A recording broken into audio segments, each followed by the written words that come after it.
MM education world.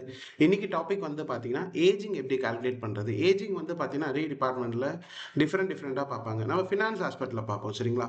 ஃபினான்ஸை வந்து பார்த்தீங்கன்னா ஒரு இன்வாய்ஸ் ரைஸ் பண்ணியிருக்கோம், நம்மளுக்கு எத்தனை நாளாக அந்த இன்வாய்ஸ் வராமல் இருக்குது, பேமெண்ட் வராமல் இருக்குது, ஸோ எத்தனை நாள் அவுட்ஸ்டாண்டிங்கில் இருக்குது அப்படின்னு அவங்க தெரிஞ்சுக்கணும்னா ரொம்ப சிம்பிளான ஃபார்முலா பாருங்கள்.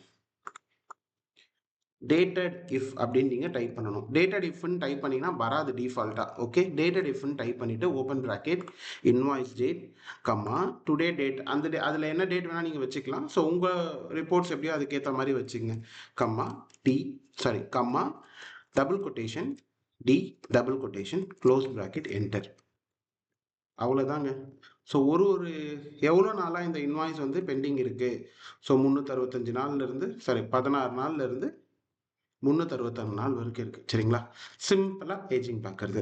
பாய், ஃபாலோ பண்ணுங்கள் அடுத்த வீடியோஸை பார்க்கறதுக்கு.